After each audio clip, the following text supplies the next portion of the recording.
From the Daily Trust News Center, this is the News Hour.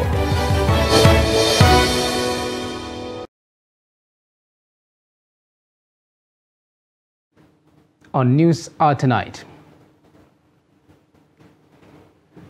Abuja kidnapped victims recount experience days after abduction of over 20 persons in Buari. Federal government removes universities, polytechnics and colleges from IPPIS platform. Governor Fubara presents 2024 budget to fight lawmakers as political tensions simmer rivers. On the foreign scene, heavy rains in Gaza worsen misery of Palestinians amid Israeli bombardment. Hello and welcome to Trust News Hour. I am Abdurrahman Omar. Thanks for joining. And now to news in full. Nigeria's capital city has been inundated with security challenges which continues to undermine the safety of lives and properties. The recent kidnapping in Dede area of Buari has unsettled residents following the abduction of over 20 persons.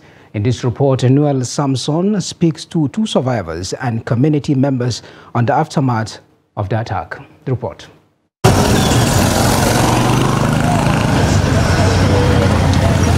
What goes around comes around, and for residents of this community, the event of Saturday, December 9th will forever be etched in their memories when men of the underworld stormed livestock estate where about 25 persons were kidnapped.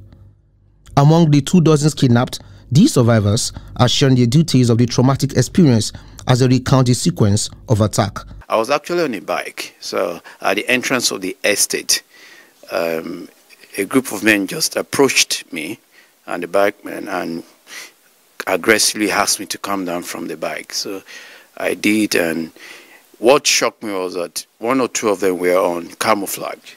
So I thought, what could be happening in the estate? Could there be a criminal case and men in uniform have come to investigate or something? So I came down. I was like, yes, I live in this estate. I'm trying. So immediately I came down. They just, gestured to me aggressively and asked me, go over there. So as they were saying, go over there, actually I saw close to about 20 people or 15 to 20 people already on the ground. So they asked me to join them. Of course, I did. I joined them and I sat on the floor. Everything was happening around the entrance of the estate, between the two blocks, actually, at the entrance of the estate. So they marched us out of the estate and then towards the bush path that night. And all I know is that they were taking us through a very dreary bush path, and we're going to follow them. They were like six or seven number. About 2 or 3 of them were on military or police camouflage uniform, carrying guns. 1 or 2 were carrying guns.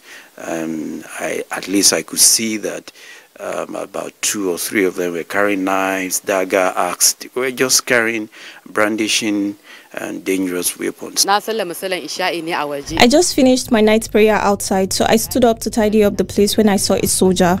I was surprised when I saw them. I wanted running inside when they held me and asked of my husband. They asked me to call him and I told them I don't have a phone. They also asked for his contact and I told them I don't have it. They asked me to enter a room where they tied us without our hijabs.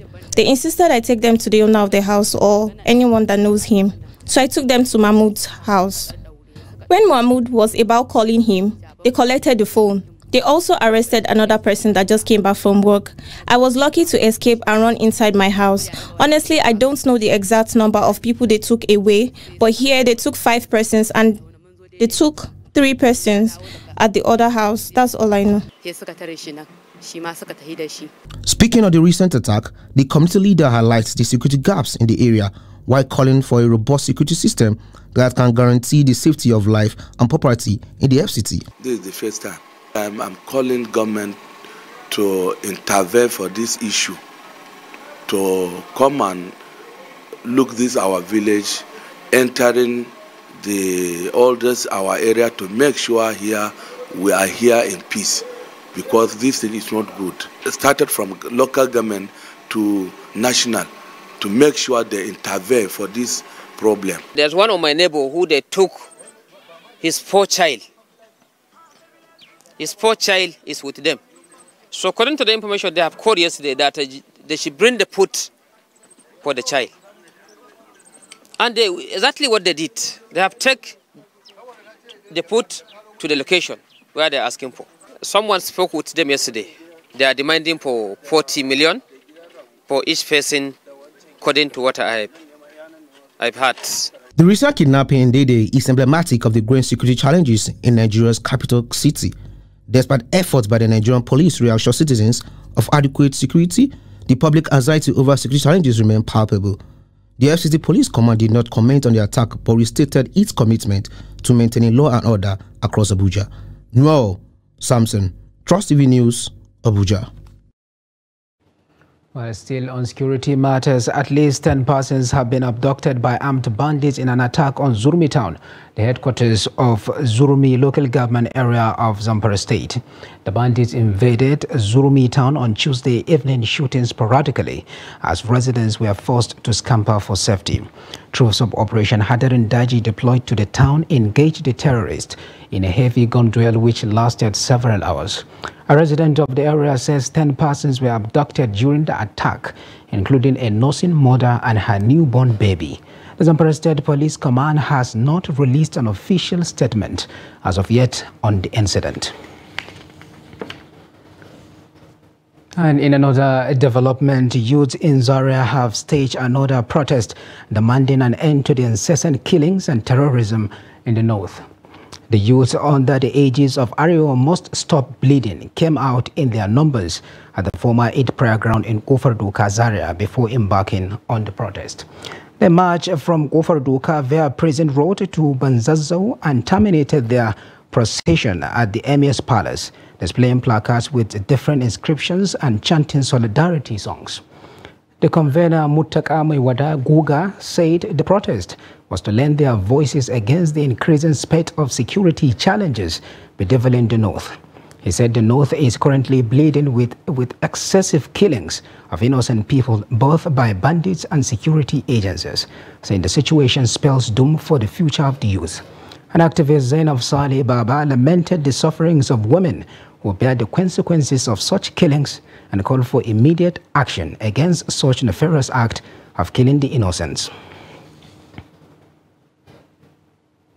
In another development, members of Tudunbiri community in Igabi local government area of Kaduna State have disassociated themselves from a legal case instituted against the federal government following the accidental bombing in the area that killed over 100 residents.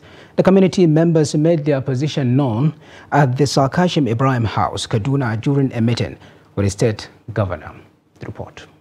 Report had hit the media space on Wednesday that some individuals have instituted a case against the federal government demanding 33 billion naira compensation on behalf of the community and victims of the attack. However, the villagers who were at the government house distanced themselves from the lawsuit. On behalf of the Tudunbiri community, I am the imam of that community. Would not give mandate to any person in this country in order to get any allegation to the government. Whoever do that, he's not from us. We doesn't know him. He's doing it with not our permission. So we urge the Kaduna State government to find out that person, please, to take necessary action against him. So we distance ourselves with that person that's trying to bring confusion into our community. We had it, but I assure you, we are not involved in the lawsuit. Besides, we are living in peace with one another in the community. Governor Obasani addressed members of the community and reiterated government's commitment to the protection of lives and properties. And I want to emphasize the community have already insisted that we have to investigate the whole situation, and whoever is found involved must be dealt with. And as a government, we will do that. Governor Sani assured that funds realized from pledges made to support the victims will be used judiciously. Will only be involved to ensure that all the donations reach the right people. Whatever we're doing as a government, we're doing it with our money. But those donations and contributions will go directly to the families of those that lost their lives and those that are in the hospital. The community also appealed to the federal government to create job opportunities for its teeming youths. Bella Musa, Trust TV News, Kaduna.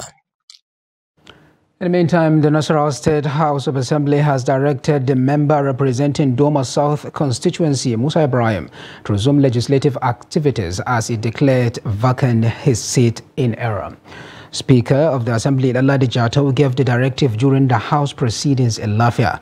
Abubakar Abdullahi sent in the report as presented from our studio. The seat of the member representing Doma South, Musa Ibrahim, alongside those of the former speaker representing Umasha and Tutu, and the member representing Kina constituency, were last week declared vacant by the Assembly following the nullification of their elections by the Abuja Division of the Court of Appeal. But during the Assembly session, the House said Doma South seat was declared vacant in error because it is not in receipt of any communication that would stop the member representing the area, Musa Ibrahim, from performing his legislative function. I want to seek your consent that Musa should return and continue with his normal duty. So those in support of that, say hi. Hi. Those that are against, say nay. They are serving. The Speaker urged Musa to resume his legislative duties in order to represent his constituency and contribute positively to the development of the state. In a related development, the Speaker of the House, Ladi Jato, has sworn in a PDP member-elect for Umasha Ugia constituency, Ibrahim Saad, following the judgment of the appeal court in Abuja, which declared him the winner of the election against the former speaker. I, Ibrahim Abdullah Saad, do solemnly swear and affirm that I will be faithful and bear true allegiance to the Federal Republic of Nigeria, and that I will preserve, protect, and defend the Constitution of the Federal Republic of Nigeria. So help me God. The Speaker, while congratulating Saad, urged him to give the House maximum support as members are united in the House irrespective of their political parties. Now, Governor Babagana Zulum of Borno State has presented a budget of 340.6 billion naira for the year 2024 to the State House of Assembly. The governor said the 2024 fiscal framework made up of 198.2 billion naira in capital expenditure and 142.3 billion in expenditure will be financed from the recurrent revenue of 206.8 billion, which comprises FAAC revenue as well as internally generated revenue, IGR. Trust TV's Bitrus Goresi has more. The budget will also be financed by capital receipts of 128.8 billion naira, comprising aid and grants as well as capital development funds. The Ministry of Finance, which has the highest allocation, will gulp 53.8 billion naira, with 51.1 billion naira for health, followed by the Ministry of Works and Housing with 45.4 billion naira, and Education and Agriculture have 39.4 billion naira and 13.5 billion naira respectively. Governor Zulum says he will deliver 46 projects and interventions which include recruitment of teachers, construction of housing estates, roads, infrastructures, hospitals, closure of IDP camps, and settle 25% of workers' gratuities, among others. Electrification of Bola, Jikwan, Damasanganda, and Skira Chibok and the Wa. We'll start in earnest. And inshallah, before the completion of my channel, I'll make sure that all local government areas in Borno State will be connected to the national grid. Procurement and equipment worth 10 billion naira to the State University Teaching Hospital and competition. The state teaching hospital has a carrying capacity of 650 patients. Very difficult for somebody to get a new hospital that will have a carrying capacity at the beginning of 650. Provision of scholarships with 600 indigenous people to study nursing and midwifery courses. Sponsorship of 100 students in various fields of study, especially science, technology, engineering, and mathematics, courses, languages, and training of 20 people. Stakeholders. The Speaker of the Borno House of Assembly, Abdul Karim Lawan, acknowledging the achievements of the governor in his first tenure and assured that the budget will be passed for effective governance. Furthermore, local and international training and the retraining of honorable members and the bureaucratic efforts will be emphasized to boost the institutional capacity of the legislature. Oversight function of ministries, departments, agencies, and local government council will be emphasized through 2024. With the bill presented to the Borno State House of Assembly, state ministries, departments, and agencies are expected to defend the budget in the weeks ahead. Bitrus Kuruti, Trust TV News, Maiduguri. Federal universities, polytechnics, and colleges of education have been taken off from the integrated personal payment system platform of the federal government. The exemption approval reached during the FEC's meeting at the presidential villa in Abuja on Wednesday comes as a relief to tertiary institutions across the country who have campaigned against the initiative. The report. The Minister of Education, Marman, who disclosed this while briefing State House correspondents alongside other ministers on the outcome of the FEC meeting, ordered that the action takes immediate effect. According to him, FEC also observed that vice-chancellors of universities didn't need to abandon their work to come to Abuja to process the salaries of their personnel. Vice-chancellors, rectors, and provosts of college of education, those managing the tertiary sector in Nigeria, have been complaining about having the subscription to IPPS. You know what IPPS does? And which has made recruitment and many other activities of the university relating to personnel very, very difficult. Now today, today's council, it has been decided, the president has directed that vice chancellor should no longer or have been taken out of that service.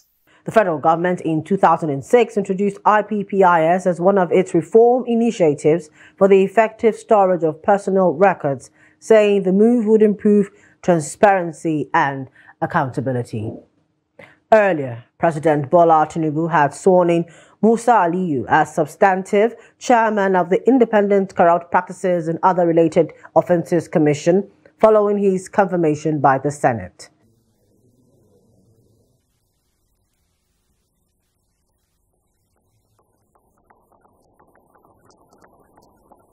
Others are Natu Abdullahi, Shehu Aliyu, Rukayat Odekunle, Sarah Soson, and Festus Oyebade.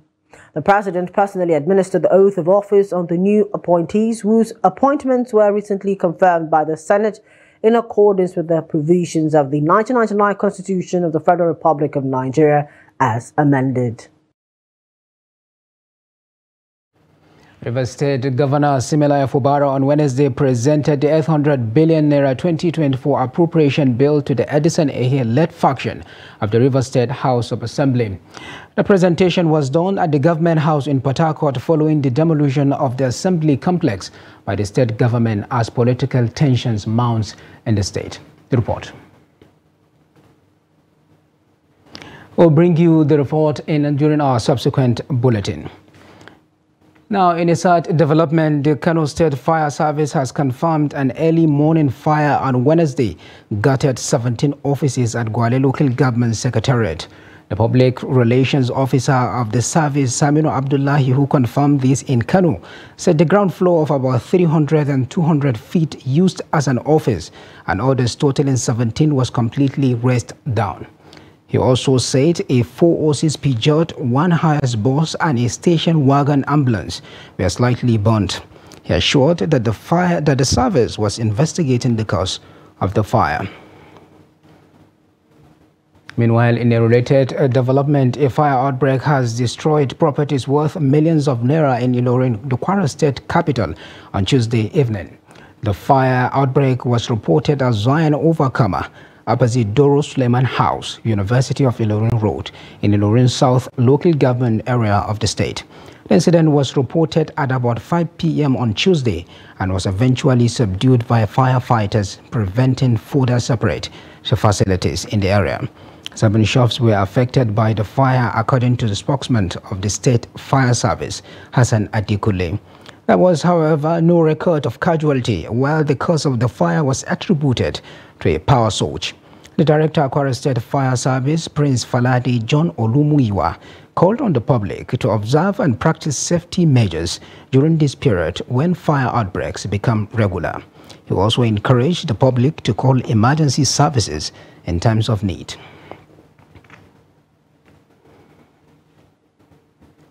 This is News Hour on Trust TV. Coming up ahead, we take a look at the impact of Nigeria's decline in reading culture on national development. Details of that and more after the break. Do stay with us.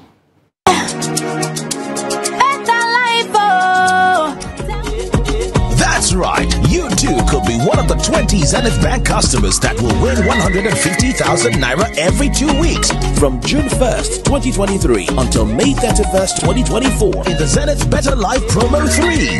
To qualify, simply open a Zenith Bank account. For more information, visit www.zenithbank.com/betterlife. Live the better life with Zenith Bank.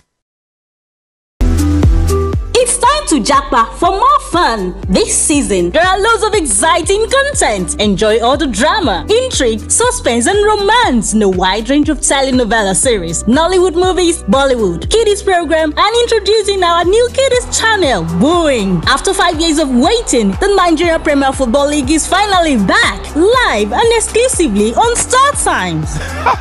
Enjoy more this season with our jackpot promo. Recharge 2 months on Classic or Super Bouquet and get 14 days free, or recharge 2 months and get upgraded to a higher bouquet. Wow!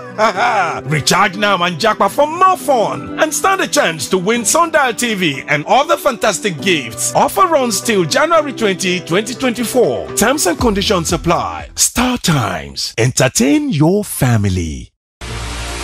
Should I keep quiet? And then we kept saying, can't we teach these people basic business, not hustling? Teach our people entrepreneurship, not hustling. Go to China, Guangzhou, different districts. They can turn fair. Am I saying what you don't know?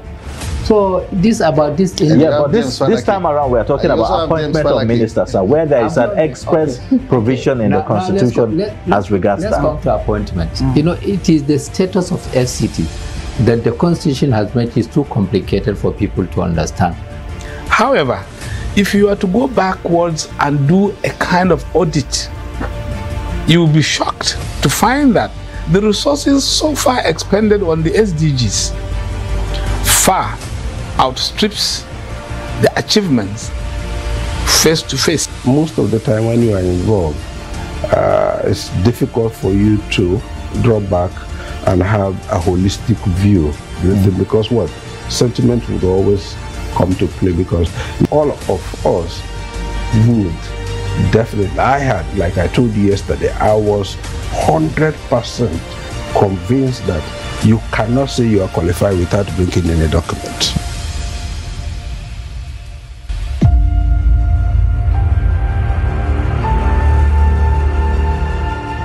This is Africa Update on Trust TV. I am Ayuba Ila. Thanks for joining.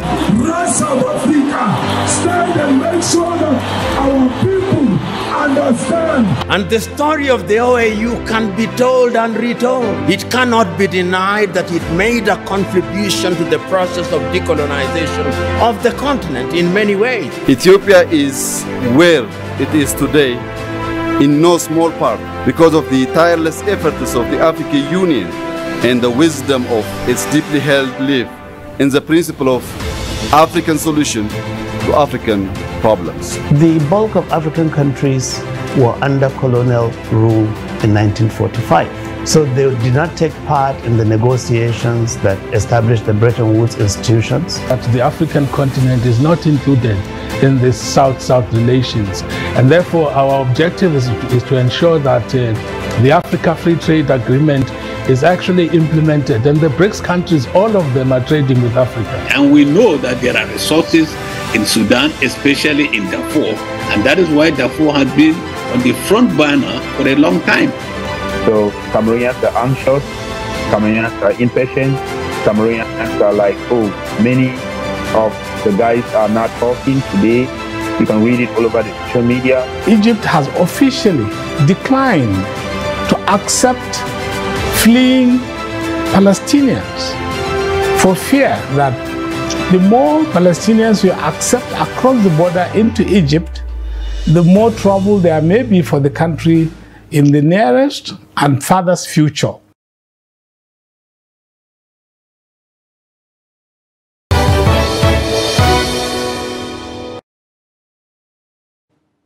Welcome back. If you are just joining us, this is the News Hour on Trust TV, and here is a recap of some of our top stories. Abuja kidnapped victims recount experience days after abduction of over 20 persons in Buari. Federal government removes universities, polytechnics, and colleges from IPPIS platform.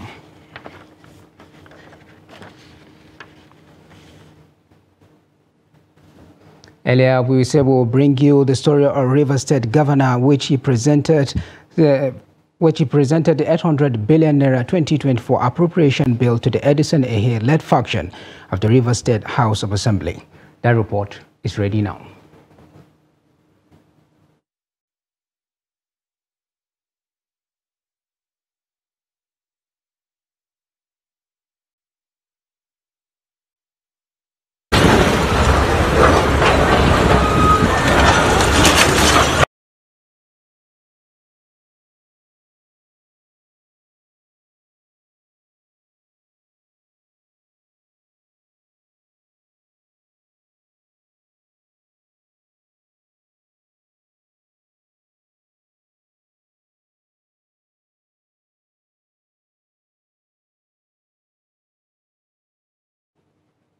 We now have joining us at this time from Port Harcourt, Sobe Eli, a Port Harcourt-based lawyer and politician. Thank you so much for taking the time to join us this evening. Now, what is your assessment of the political drama unfolding in River State? Well, good evening. Thanks for having me. What's happening here is a direct product of attempts to subvert democracy by the Honorable Minister for Federal Capital Territory, Abuja, and immediate past Governor of River State, Nyesom Wike. He had practically railroaded the incumbent governor to office. As a kingmaker, one would expect that he would stand out and stand by and allow the man that's not office run the state. But that is not the case. So it's not drama in the true sense. What's happening is actually Wiki versus Rivers people in the main, because right now the incumbent governor is drawing support from across partisan lines, across religious lines, across ethnic lines, and you can say it has become almost impossible for the former governor to activate his original plan against his protege. Now, let's circle back to the crisis rocking the State Assembly. How can the political class untangle this web? Well, the House of Assembly is a creation of the Constitution. Section 90 of the 1999 Constitution creates the House of Assembly of the state. The House was duly inaugurated by the current governor in June of this year. Every business of the House was ongoing until this crisis of impeachment erupted. And as you are aware, as at yesterday, as at the 11th of December, this Thursday, the House of members who are loyal to the former minister, to the former governor and now minister, had defected to the APC. There used to be 27, but 2 reneged, so he has 25 out of a 32-member house. Those 2 are Honorable Anoki and then Honorable Stewart Linda. Anoki represents Port Harcourt Constituency 2, and Linda represents Okrika Constituency. They have reneged in other words, they're still in the PDP. And so as of today, the speaker who emerged from that side, Edson here, had declared a seat vacant in accordance with Section 109, Sub 1, Paragraph G of the 1999 Constitution. That is the status quo right now. I'm sure you're also aware that yesterday, the High Court of River State, presided over by Justice M.W. Danagugo, had granted an ex-parte order empowering the speaker to do so and disallowing the other members from coming to the House to do anything whatsoever. That order probably he had followed another order that came first from the Federal Court here in Port Harcourt on the 9th of November, restraining the other faction from coming to the House Assembly to do anything about impeaching the governor otherwise, and to maintain status quo antebellum. So in the rush of these orders, left, right, center, what we have is without movement to the APC by those lawmakers, 25 of them, and declaration of the seat vacant by the speaker on this side, it's clear that the case has gone beyond what other people thought. I'm sure you're also aware that today the process for rebuilding the assembly has commenced with the demolition. So that's what we saw. We would not know what happened next. Now, let's take a look at this. Looking at the history of Rivers State, this development does not come as a surprise to many. But what are the chances that this may destabilize the polity in the state? Well, as media men, I think you're in a pole position to understand from the facts of history.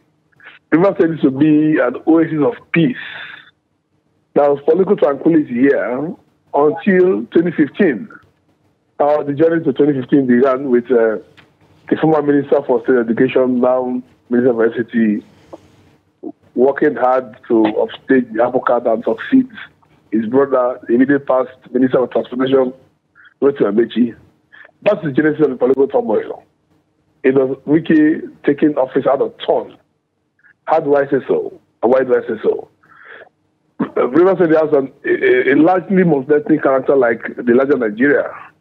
So you know the people expect that power should rotate on grounds of equity and justice. And you see there's 2 divisions called the Upland and the Riverine. From Governor Peter Odili to Amechi, no governor from the Riverine emerged. So naturally when Amechi was leaving, agitation was quite high. That power should go to the Riverine. Unfortunately, Wike breached the agreement and taken over forcefully. Now, Wike himself to redeem that breach by sending power back to the Riverine, which is where the current governor, Timilola Ifubara, comes from. So, once they allow power to oscillate between Upland and the Riverine, there will not be tensions. So, what is happening now is that Wike has satisfied that condition of peace for power to go to the Riverine, have gone around the corner to have personal problems with the governor that he installed. You recall that he has said it publicly that he bought the forms for the PDP candidates in Rivers State. And that is not democratic, but that's what it is. So Rivers people are trying to look at the scenario as a natural resolution of the crisis that came between 2013 and 2015. So we can have our state back to normal sanity, normal tranquility and peace. And that's why a lot of people are on the side of the presumptive underdog, which is the governor. All right, briefly. People are thinking that. Oh, all right. Briefly, now there is an ethnic coloration to this saga. Will this threaten the fragile peace in the state? I do not think so. If everybody maintains his lane, and by that I mean that everybody should keep the peace and stick to his constitutional role. We have a governor who cannot have more than one governor. And that's what Rivers will think. So now that we have a governor, until his tenure is determined by the Constitution, is the governor. All right. So if the warring parties understand their own roles and stick to their roles, all right, it will not spill. It will not take character. All right, Songbei Eli is a Port Harcourt-based lawyer and a politician. We thank you so much for your wonderful insight at this time. Thank you so much. Good night. Thank you for having me. Thank you for having me. And now, moving on. Following the death of 4 children as a result of diphtheria, the Nasarawa state government, in conjunction with the World Health Organization, WHO, has commenced a contact tracing of children who had contact with the deceased to offer them preventable medication.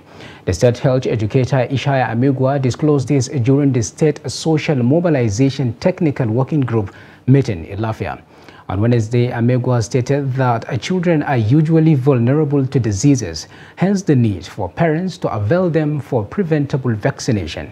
On the circulating mutant polio virus discovered in neighboring Plateau and Kaduna states, he said the state government has taken drastic measures to avert its outbreak. The state health educator urged members of the technical working group, including representatives of the State Ministry of Education, Media and Interfaith Forum, to intensify awareness creation on trending health issues to ensure behavioral change. In a sad development, Kano State government has recently employed over 400 street sweepers as part of efforts to keep the state clean. But indiscriminate refuse disposal has continued to threaten the environment across the metropolis. In this report, Trust TV correspondent Idris Jibrin takes a look at Kano's environmental sanitation and why indiscriminate refuse dump persists. The report. This is Kano's Refuse Management and Sanitation Board, where refuse disposal and evacuation vehicles are waiting to be dispatched to sites. Although some are obsolete, others are being repaired.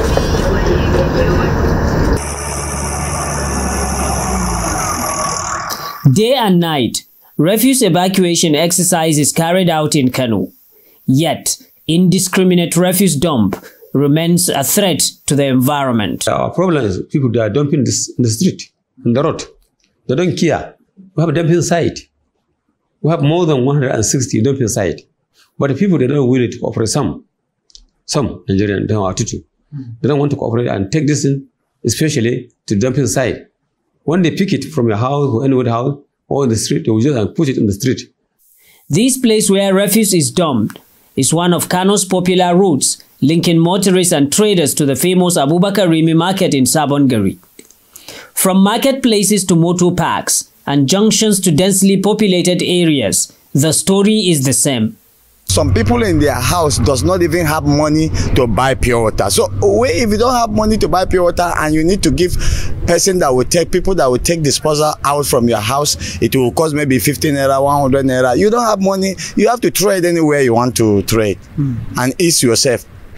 It has become a tradition in the entire Kano environment, whereby they don't take it as a health hazard. However, there's just dumping for dumping's sake. And sometimes the government is not helping in matters. Inadequate or complete lack of dumping site in some areas, government irregular refuse evacuation and the absence of environmental sanitation inspectors are largely responsible for the indiscriminate refuse dumping in Kano. Even you yourself can see that here, whether there is sanitation, because I have never seen government parking refuge in this place. All along, we have been here, we do the little one we can do, and even though you go to the back, it's blocked. There is nothing we can, less for government, there is nothing like that. It's, I think, individual effort. That's what we have been doing here. But there was a time somebody came and told us that they want to bring dustbin for us, that they will put dustbin at the road, outside the yard, that each person will pay, they told us to register, we pay 150 naira. But at the end, when we went there, we didn't solve anybody. According to the Kano State Refuse Management and Sanitation Board, there are well over 100 refuse collection centers across the 8 metropolitan local governments. and hundreds of people were engaged to keep the environment clean. Yes, when we came, there's no reserve. Only Cape Gate, one company released by the reserve as a partner or collaboration or memo understanding with that company. I think according to the information, it's about 25 years. So I think the LOE has been collapsed since the government gave him that approval. It's no longer working again. So when the governor came, Engineer Abubakar Yusuf, she decided to bring it back reserve so that as agency we can evacuate refugees in this state. Despite this, residents have continued to express concern over the inadequate dumping sites, which is the reason most people dump refuse indiscriminately. Idris Jubrin, Trust TV News, Kano. Now, reading books can broaden an individual's understanding of the world around and help build the knowledge base and capacity of individuals. In Nigeria today, reading for leisure or educational purposes continues to be on a decline as literacy rate rises across the country. Jimmy Azande samples the views of residents in Makurdi on this phenomenon. The report. There's a famous saying that goes, if you want to hide something from an African, put it in a book because Africans don't like to read. This statement, although sad, is unfortunately true to some degree, looking at the current state of affairs in Nigeria. Nigeria has been rated by the World Culture Score Index as one of the countries in the world with the lowest reading culture, while available statistics from National Commission for Mass Literacy, Adult and Non-Formal Education shows that 38% of Nigerians are non-literate, as 4 in 10 primary school children cannot read for comprehension. Children today, unless they are in school, most parents do not prioritize their interest. They do not hone their interest in books. We had this time where our parents had this shelf. I always like to describe the shelf because it was a symbol of the reading culture back in the days, and it did us good. All the grammar that we speak today wasn't from university, wasn't from college, it was from that young when we interacted with the book. So yes, we need to do something about the reading culture. Structural challenges linked to inadequate infrastructure like libraries, quality education programs, as well as socio-economic factors like poverty, insecurity, and inequality play a significant role in compounding the already critical situation. Because, children love imitating the adults. And because the adults, as a result of the economic hardship, people are pursuing money and the interest is not there. And as the children too, they are also imitating their parents. And as a result of that, this decline in reading. So if the adults start to take interest in reading, the younger ones will start imitating them. The society will become better. With Nigeria's education system in limbo, many are advocating high-quality parenting to mitigate the gaps that will help boost the literacy level of the next generation, as well as improve Nigeria's standing on reading culture. Reading culture among students and even the children generally in Nigeria is dying out gradually, and we teachers and schools owe it to duty to make sure that it doesn't die by encouraging our children to pick read, even from whatever age they are. From the kindergarten, children can begin to do something, picking ABC, put them together, read 1 or 2 letter words, and that. By the time the child grows, become a good reader of any book he or she picks onto it. The socio-economic benefits of reading books can have far-reaching impact on one's life. As the most populous black nation in the world, Nigeria cannot afford to have a significant part of its population unable or unwilling to read. The unpalatable development is counterproductive to the growth and development of the giant of Africa. Jimmy Azandi, Trust TV News, Makurdi. The growing security challenges in parts of Imo State continues to unsettle residents and travelers along Okiwe Road as public outcry grows with calls for effective policing in volatile areas. In this report, Trust TV's Ajibade Press samples the views of some of these residents. Take a look. Okigwe axis of the state is one of the troubled local governments in the state when it comes to insecurity. The local government located in the northern part of Imo borders Abia and Enugu states. For some time now, most residents in the local government lives in fear. The Hausa community, like many other communities that have suffered from the activities of these men of the underworld, appears to be the most hit. Countless times, they have lost their youths who are into commercial motorcycle operation, with their motorcycles being taken away. The challenges we have before is about the killing of our people. They are killing a lot of people more especially Okada riders. There is many streets that our people can walk. Because 4 to 3 months ago, they are doing our boys collecting Okadas and all that thing, but now everything is normal. Okay. And the issue is very normal, but the grace of God, we know so everything we stop that. Most especially our Okada being victims of some circumstances. Okay. But as of now, we thank God that everything is going on now. However, with the current approach by the police commissioner, they are hopeful that help has finally come their way. In response to the situation, CP Danjuma Aboki and other top senior officers of the command took out time to identify most of the flashpoints and dark spots in the axis with a view to strategize and eliminate the criminals. We are here to assess the security architecture of this place, and there will be robot deployment of personnel in order to cause the incessant cases of attacks. And we're in Ember months. We want the road to be crime-free. As part of efforts to build confidence among residents and ensure the security of their lives and property, the police patrol various markets, both big and small, within the zone.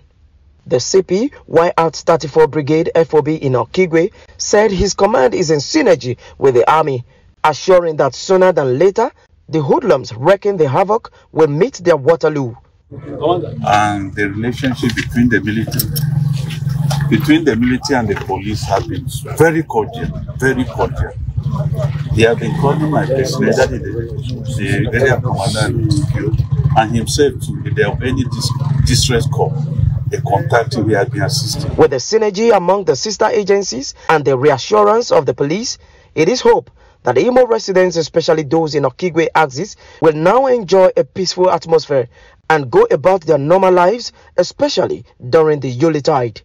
Ajibade Praise, Trust TV News, Owerri. On security, troops have exercised Golden Dawn 3 in conjunction with personnel of the Nigerian Navy. The Nigerian Police Force and local vigilante operatives have raided camps of the indigenous people of Biafra and its armed affiliate, the Eastern Security Network in Osumoho General Area of Anambra State. During the raid operations, the troops cleared and destroyed IPOP ESN camps. One of the terrorists was neutralized during the operation, while others escaped with gunshot wounds, and one pump-action rifle was discovered. Similarly, on Saturday night, December 2023, troops on patrol along Osumoho-Okpo Road in Ehiala local government area came in contact with the militants, forcing them to abandon their location. Exercise Golden Dawn 3 was recently flagged off in the southeast region to complement the security architecture of the region during and after the Yuletide season.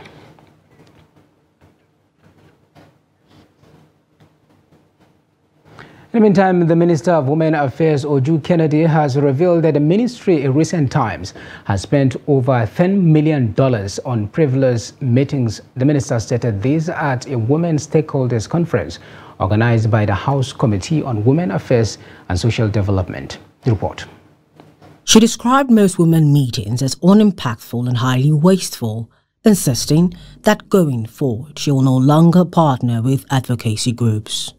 She added that while many Nigerians toil day and night to survive the harsh economic situation of the country, Nigeria's Ministry of Women Affairs engages in wasteful spendings. Because majority of the monies have been spent on frivolities. Speaking English.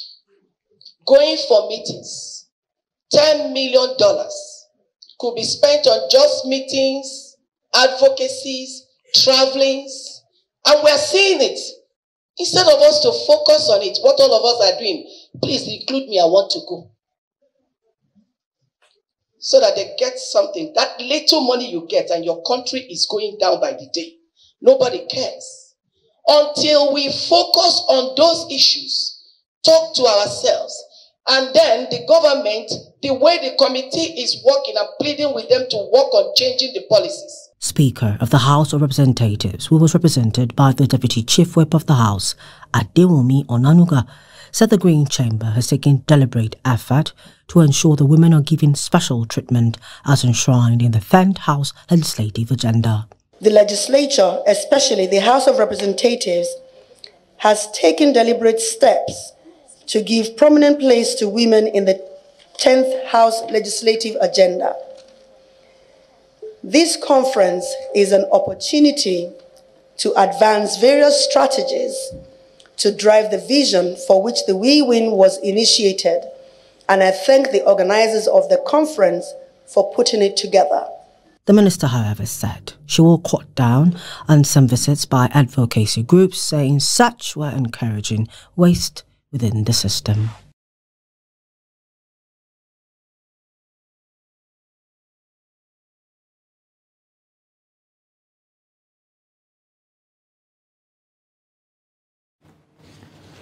Now, POS operators in Calabar, the Cross River State capital, have increased their charges by 100% for all transactions following the paucity of Naira notes in the state. The operators confirmed the development in separate interviews in Calabar on Tuesday. They blamed the increasing difficulties in obtaining cash from their banks for the action. Checks revealed that charges for 5,000 Naira and 10,000 Naira withdrawals, which were formerly 100 and 200 respectively, have been increased to 200 and 400. Inu Omo, an operator, asked for patience over the current charges, saying they should not be blamed for the development. And now on business, let's join Chamong Dabang for the latest.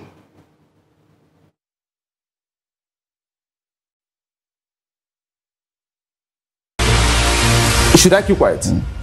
And then we kept saying, can't we teach these people basic business, not hustling? Teach our people entrepreneurship, not hustling. Go to China, Guangzhou, different districts. They can turn fair. Am I saying what you don't know? So this about this thing. Yeah, but this time around we are talking about appointment of ministers, where there is an express provision in the constitution as regards that. Let's come to appointment. You know, it is the status of FCT that the constitution has made is too complicated for people to understand. However, if you are to go backwards and do a kind of audit, you will be shocked to find that the resources so far expended on the SDGs far outstrips the achievements face to face. Most of the time when you are involved, it's difficult for you to draw back and have a holistic view, because what? Sentiment would always come to play, because all of us would definitely, I had, like I told you yesterday, I was 100% convinced that you cannot say you are qualified without bringing any document.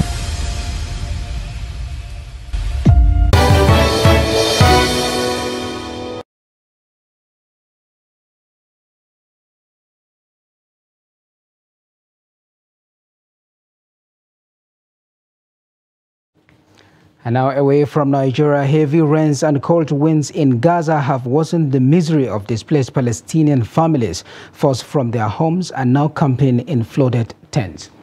At a tent camp in Rafah located on a sandy terrain strewn with rubbish, people were seen trying to recover from a horrible night, carrying buckets of sand to cover pillows inside or around their tents and hanging up soggy clothes. Some families have proffered tents, but others are making do with tarpaulins or thin, see-through plastic made to protect goods and not to provide shelter to people. Many tents had no ground sheets, so people spent the night huddling on wet sand. Videos shared on social media showed people wading through flooded streets as they carried family members killed in the Israeli bombardment and wrapped in white shirts. The heavy rains and strong winds have made it harder to bury the dead. And now for the latest on sports news, let's join Adini Ajeshafe for the latest.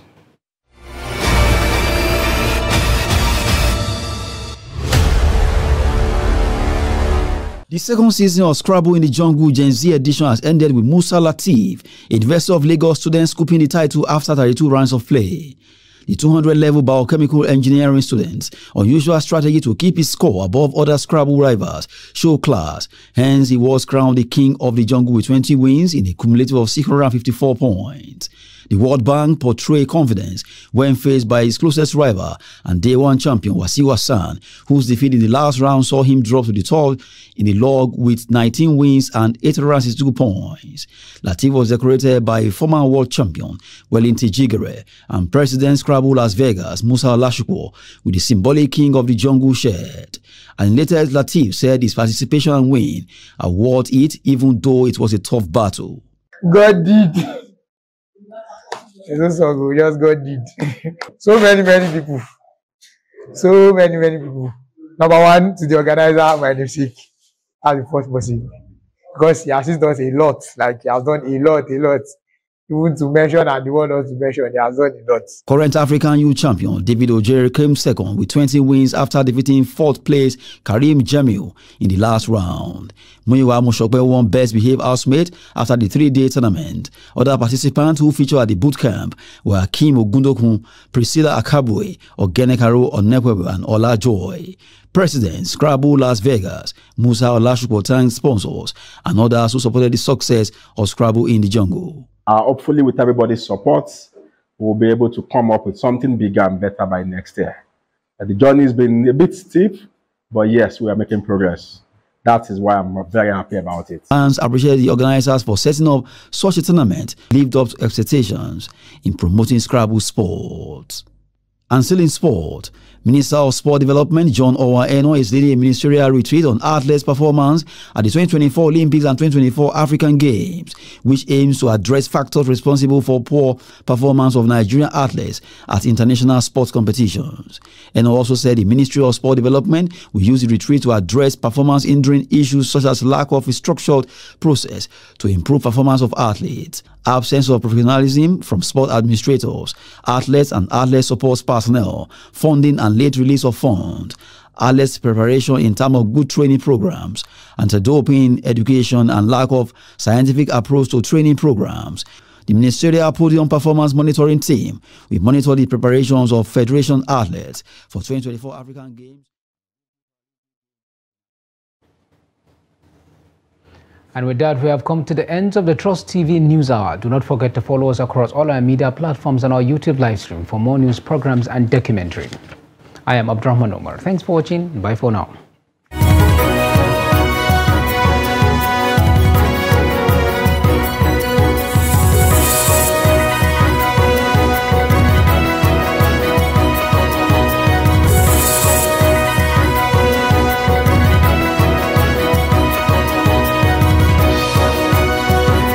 From the Daily Trust News Center, this is the News Hour.